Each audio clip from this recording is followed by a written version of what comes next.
कौन हाय सांग माने गुड मॉर्निंग टी कह दियो गुड मॉर्निंग हाय सांग माने गुड मॉर्निंग ना भल से कुआ कह हाय सांग माने हाय सांग माने हाय संग गुड मॉर्निंग सकाळू सकाळू आपण मन को हम वीडियो रे स्वागत चलंतु हाँ आज गोटे वीडियो बनैबा देखो सकाल सकाल आम ये परिवा धरिक बसी गलु तले टे आलू पड़ी पूरा टे दिन दिन लगुच फास्ट टाइम आम मेथी शाग खाइबू एकाथर सारे आमर 2 बंडल मेथी शाग काली गोटे आनी बाहर आ गोटे से टली बाला पाखु रखीचु देखिए मेथी शाग 2 स्टाइल बनैबू कौटा भल लगुच टे खाइबू आठी सारे आनी आम छोट सारे धनिया पत्र कौन तांकर कर खाए आटा बंधाकोबी बंधाकोबी तरकारी करी ग्रीन मटर आलू पकई तरकारी हम डाली हम मेथी शाग हम आ कौन टी सब हम देखा जाऊ आम ये बसिक सब परिया पत्र काटबू आ साई सहित कथबार्ता हम धन तुम कौन खाइब आज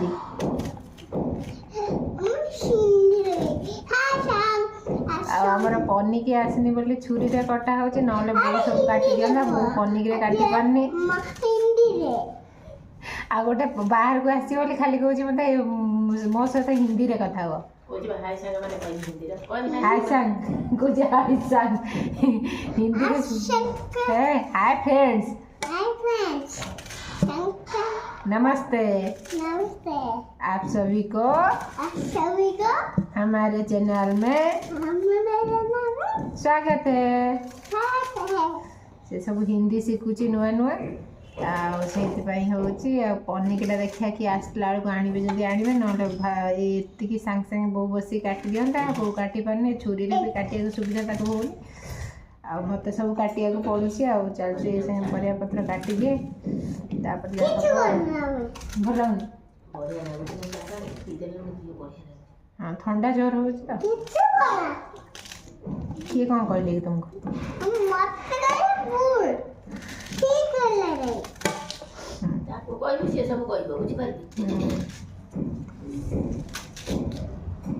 हाँ सांग मान देख परिया काटी सारे देखा हम बाय करदेलु बाय तापर देखो ये मो रोसे आरंभ करदे ये बंधाकोबी तरकारी माने पियाज टमाटो आउ किछि देनी बढ़िया होता सब ग्रीन मटर गाजर आलू बैगण टमाटो देकी भलसे पूरा जो धनिया पाउडर जीरा पाउडर आ लंका गुंड टिके देकी भलसे करदेली ये देखो परिबा केतिक आसिक आम थुआई से भी हेलानी सारे ये ब्लिंकिट रु आउ तेल फेल बादाम लुण वाइप्स आउ सब मगेदेले आउ कहीं हूँ जो आउ कि दिन पर थर किसी असुविधा है मुझे ब्लिंकिट रू मगेदेवी कड़े जापारि न जापारि से आम ब्लिंकिट रू मगे दूँ देखिए कौन केते जल्दी आसची तापर ये देखूँ आपण मैंने एति कम तेल हूँ पापड़ छाणी पारे देखूँ मो आइडियाटा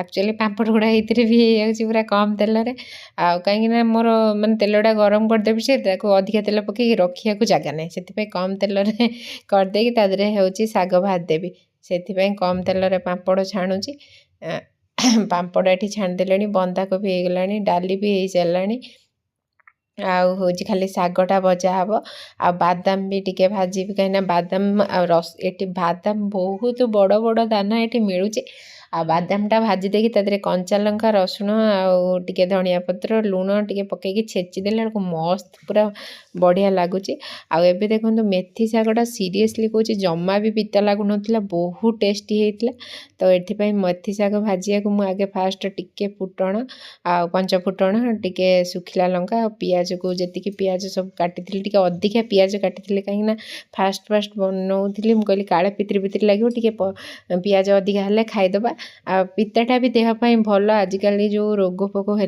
देखुं तो समस्त देह खराब हो सबू शाग खाया आवश्यक तादरे ये भात एपटे बसई देती ଆଉ ସେଥିରେ ପିଆଜ ଟିକେ କୁଚେଇ ଦେଇଛି ଆଉ ରସୁଣକୁ ବି ଟିକେ ବହୁତ ସାରା କୁଚେଇ ଦେଇଥିଲି କାହିଁକିନା ରସୁଣଟା ବି ଦେହ ପାଇଁ ଭଲ ଆଉ ଟିକେ ମୁଁ ମାନେ ଯେଉଁ ଶାଗ ଭାଜେ ତା ଦେହରେ ପିଆଜ ରସୁଣ ଦୁଇଟା ପକାଏ ନାଇଁକି ଖାଲି ରସୁଣ ପକାଏ ନହେଲେ ଖାଲି ପିଆଜ ପକାଏ।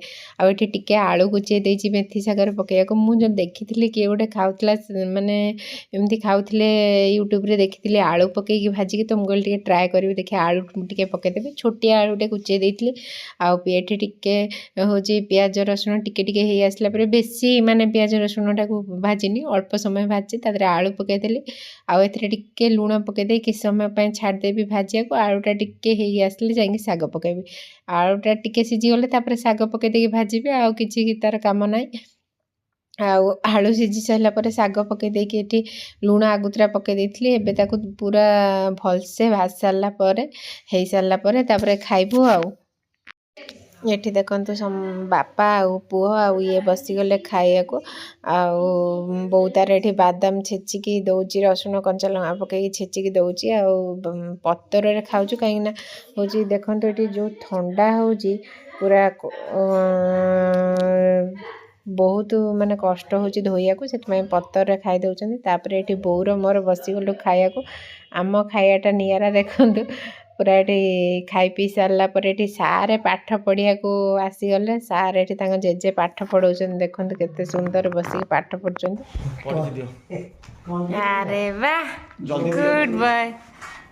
ସାଙ୍ଗେ ସାଙ୍ଗେ ଶିଖି ଦେଉଛି ମନେ ରଖିକି। ଆଉ ଗୋଟେ କଣ ଲେଖିଦେ ଅଟା ଓମ୍ ଭଳିଆ ଲେଖୁଛି। ଦେଖେ ଦେଖେ ଥୁଅ ଏଠି ଖାତାଟା। ତୁ ଗୋଟେ କ ଲେଖିଦେନି ଏଇଠି ବାବା ଦେଖିବେ। ଏଇଠି କଟା ଲେଖେ କଟା। ନା ନା ୟୁ ଭଳିଆ ଏଇ ପାଇଁ କ ୟୁ ଭଳିଆ। ହଁ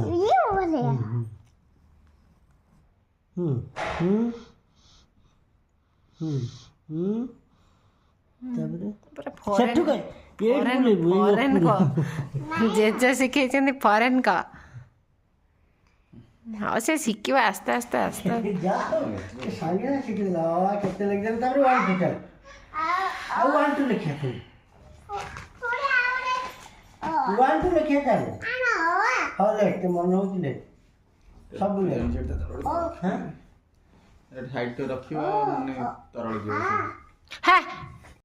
ଏଠି ସକାଳୁ ସକାଳୁ ଉଠିକି ଏତେ ଥଣ୍ଡା କୁହନ୍ତୁନି ଯେ କାମ ସକାଳୁ ସକାଳୁ କରିବାକୁ ପଡ଼ୁଛି। କାହିଁକିନା ଇଏ ମେଡ଼ିକାଲ ଯିବେ ବାପା ଇଏ, ତ ସେଥିପାଇଁ ବୋଉ ତାର ସକାଳୁ ଉଠିକି ବାସନ ଫାସନ ମାଜିବ। ଏଠି ପୁଅ ବି ଉଠି ସାରିଲାଣି। ଆଉ ତାଙ୍କ ପାଇଁ ଏଠି ମୁଁ ହେଉଛି ଉପମା ବନେଇଦେଲି, ଭେଜ୍ ଉପମା ସବୁ ଭେଜିଟେବୁଲ୍ ପକେଇକି ସେ ଖାଇକି ତାଙ୍କର ବାହାରିକି ଯିବେ।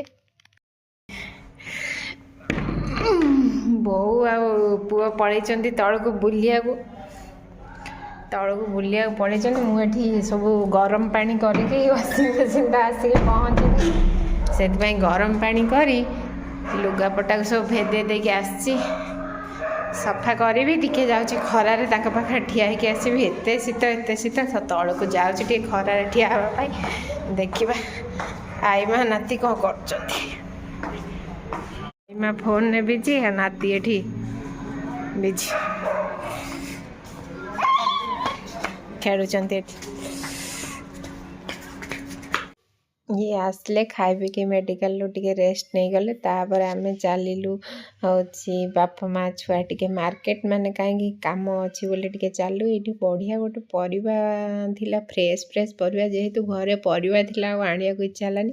ଆଉ ଏଠି ଦେଖନ୍ତୁ ବହୁତ ବଡ଼, ମାନେ ଏଠି ବହୁତ କପ୍ ଦୋକାନ ଥିଲା। ଆଉ ଯେହେତୁ ମୁଁ ମାଟି କପ୍ ଯେଉଁ ଆଣିଥିଲି ଆପଣମାନେ ଦେଖୁଥିଲେ, ସେଟା ଟିକେ ମାନେ ଲେଡ଼ି ଲାଗିଗଲାଣି, ଜମା ଚା ପିଇବାକୁ ଭଲ ନାହିଁ। ସେଥିପାଇଁ ଚା ପିଇବା କପ୍ ଗୋଟେ ମୁଁ ନେଇକି ଆସିଲି ହ୍ୱାଇଟ୍ଟା। ଆଉ 5ଟାକୁ 80 ଟଙ୍କା ନେଲା। ମାନେ ଏଇଠି ଭଲ ରେଟ୍ ଥିଲା, ବଡ଼ ସେ ଜାଣିପାରୁନି, କିନ୍ତୁ ପୁରା କଷ୍ଟଲି ବଢ଼ିଆ ଲାଗୁଥିଲା ଚା କପ୍ଟା। ମୁଁ ସେଥିପାଇଁ ସେଇଟାକୁ ଧରିକି ନେଇକି ଆସିଲି ଆଉ ଚା ପିଇବା ପାଇଁ। ଆଉ ମନ ବି ହେଉଥିଲା ଆଉ କ'ଣ ଆଣିତେ, କିନ୍ତୁ ଏଠି କ'ଣ ହେବ ବହୁତ ମାନେ ଜିନିଷ ହେଇଗଲେ ପୁଣି ନେବାକୁ ବହୁତ ଅସୁବିଧା ହେବ। ଜିନିଷ ଦେଖିଲେ ତ ମୋର ବହୁତ ଲୋଭ ହୁଏ, ମାନେ ଘର ସଜେଇବା, ଘରେ ନୂଆ ଜିନିଷ ରଖିବାକୁ ମୋତେ ବହୁତ ଭଲ ଲାଗେ। କିନ୍ତୁ ଯେହେତୁ ହେଉଛି ସେମିତି ପ୍ରୋବ୍ଲେମ୍, ମାନେ ଜିନିଷ ନେବାକୁ ବି ପ୍ରୋବ୍ଲେମ୍ ହେଇଯିବ। ଏଠି ତ ଜିନିଷ କମ୍ ଅଛି ବୋଲି ବହୁତ ମାନେ ଅସୁବିଧା ହେଉଛି। ଏଇ ଝିଅଟା ଦେଖ ସେଇଠି ବିକୁଥିଲା। କରିବାକୁ ପଡ଼ୁଛି। ଆଉ ଇଏ କିନ୍ତୁ କହୁଛନ୍ତି ୟାଙ୍କୁ ବି ଜିନିଷ କିଣିବା ନା କିଣିବ ମୁଁ କହିଲି ନା କିଣିକି ନେଲେ ବହୁତ ଅସୁବିଧା ହେବ, ସେଥିପାଇଁ ନଉନି। ଆଉ ତାପରେ ଦେଖନ୍ତୁ ଏଠି ମାନେ ଏପଟେ ଆମେ ଜମା ଆସୁନଥିଲୁ, ଆଉ ଏଠି ଗୋଟେ ମନ୍ଦିର ଅଛି, ଆଉ ତା ପାଖରେ ଏତେ ସନ୍ଧ୍ୟାବେଳେ ଠେଲା ଲାଗୁଛି, ସେ ସବୁ ପରିବା କତରୁ ଆରମ୍ଭ କରିକି ଜୋତା, ଚପଲ, ସକ୍ସ, ମଫଲର, ସ୍କାର୍ଫ ସବୁ ମାନେ ସବୁ କପ୍ ଫପ୍ ସବୁ ମାନେ ଜିନିଷ। ଆଉ ଏଇଠି କେଉଁ ମନ୍ଦିର ଥିଲା ଆମେ ତ ଭିତରକୁ ଯାଇପାରିଲୁନି, ଯେହେତୁ ମାନେ ଠିକ୍ସେ ଗାଧା ପାଧା ହେଉନି, ତାପରେ ଡ୍ରେସ୍ ବି ଭଲ ଅଛି କି ନାହିଁ ଆମେ ଜାଣିନଥିଲୁ। ତ ଏଇଥିପାଇଁ ଖାଲି ଏଇଠି ଆପଣମାନଙ୍କୁ ଦୂରରେ ଦେଖି ଦେଉଛି କେତେ ସୁନ୍ଦର ମନ୍ଦିରଟା ହେଇଛି। ଆଉ ସମସ୍ତେ ପୂଜା କରୁଛନ୍ତି ଏଇଠି, ମାନେ ଦୀପ ଫିପ ବହୁତ ସାରା ଜାଳିଛନ୍ତି। ଆଉ ଏଇଠି ବି ବହୁତ ସାରା ଦୋକାନ ବି ପଡ଼ିଛି। ତାପରେ ଆମେ ବୁଲାବୁଲି ସାରିକି ଘରକୁ ପଳେଇ ଆସିଥିଲୁ। ପଳେଇ ଆସୁ ଦେଖନ୍ତୁ ଏଠି ସାର୍ ବସିକି ପାଠ ପଢ଼ାପଢ଼ି କଲେଣି। ଆଉ ଏଇ କପ୍ 5ଟା ନେଇକି ଆସିଥିଲୁ, ବୋଉକୁ ଦେଖାଉଥିଲୁ, ଝିଅକୁ ବି ଭିଡ଼ିଓ କଲିଂ କରିକି ଦେଖାଉଥିଲୁ। ତାପରେ ମୁଁ ଏଠି ଦେଖନ୍ତୁ ଚକୁଳି କରିବାକୁ ବସିଗଲି, ବହୁତ ଶୀତ ହେଉଛି। ରୁମ୍ ହିଟର୍ ଦେଇକି ଛୋଟ ରୁମ୍ରେ ସବୁ ପଶିଗଲେଣି। ଆଉ କିନ୍ତୁ ଏଠି ମୁଁ ମୋର ମାନେ ସବୁ ପରିବା ଗୁଡ଼ାକୁ ସନ୍ତୁଳି ଦେଇଛି, ବାଇଗଣ ଛାଡ଼ିକି। ଆଉ ସନ୍ତୁଳା କରିକି ଖାଇବା ପିଇବାକୁ ଦେଇକି ଆମେ ଖାଇ ପିଇକି ଶୋଇପଡ଼ିଥିଲୁ। ସକାଳୁ ଉଠିଲା ବେଳକୁ ବିଶ୍ୱାସ କରିବେନି, ଯେଉଁ ଲୁଗା ଗୁଡ଼ା ସବୁ ସଫା କରିକି ଶୁଖେଇଥିଲେ ସିଏ ଭେଦି ଯାଇଛି। କିନ୍ତୁ ଯେହେତୁ ଆଜି ସଣ୍ଡେ ଛୁଟି ଅଛି, ବୋଉ ପୁଅ ଆଉ ଇଏ ଆଇଁଷ ଖାଇବେ, ବାପାଙ୍କର ମୋର ତ ଖାଇବୁନୁ, ଆଉ ସେଥିପାଇଁ ନନଭେଜ୍ ଆଣିବାକୁ ଯାଇଥିଲୁ। ମାଛ ମିଳିଲାନି, ଚିକେନ୍ ନେଇକି ଆସିଲୁ। ଆଉ ପାଗଟା ଦେଖନ୍ତୁ, ବର୍ଷା ହେଇକି ଏରିଆ, ଦୋକାନ ବଜାର କିଛି ଖୋଲିନି, ଆସିକି 12ଟା ପ୍ରାୟ ହେଲାଣି ଖୋଲିନି।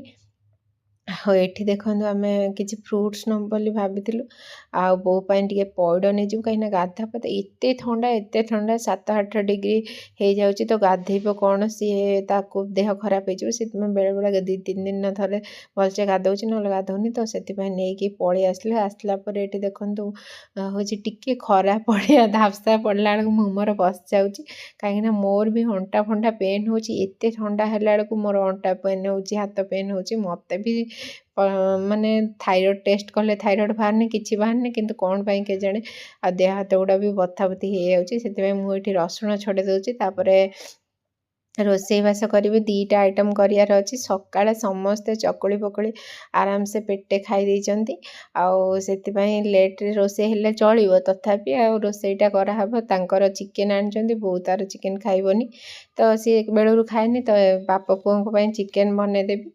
ଆଉ ଆମର ମଟର ସିଝେଇଥିଲି, ମୁଁ ଭେଦେଇଥିଲି କାଲି ରାତିରେ, ତ ଫୁଟା ତରକାରୀ କଲି, ଆଉ ମଟର କରିନଥିଲି। ମଟର ତରକାରୀ କରିବା, ଆଉ କ'ଣ କରିବି ଦେଖିବା।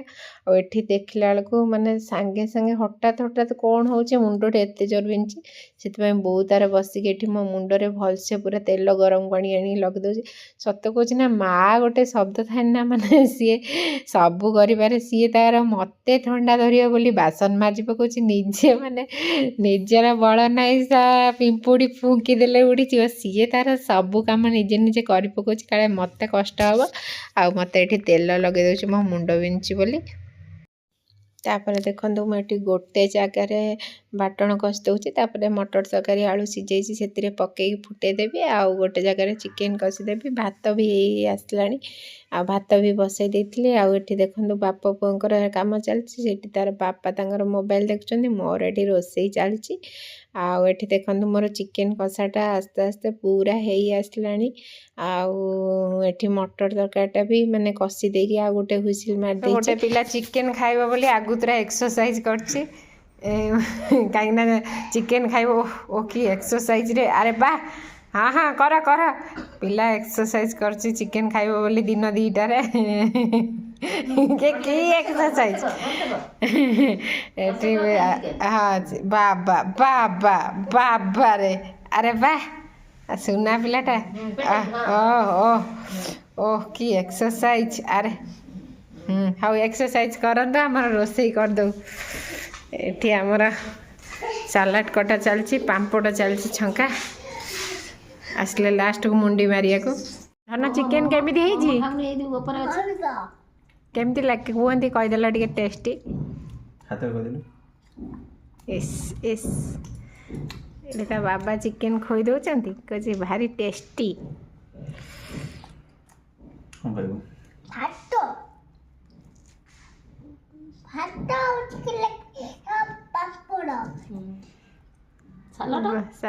ସାଲାଟୁ ଆଉ ଆମର ଏବେ ଖିଆପିଆ ହବ ଆଉ ସବୁ ଥୁଆ ହେଇଛି ଆଉ ବାଦାମ ଛେଚା, କମଳା ଦଳା, ପାମ୍ପଡ଼, ସାଲାଡ଼ ଆଉ ମଟର ତରକାରୀ।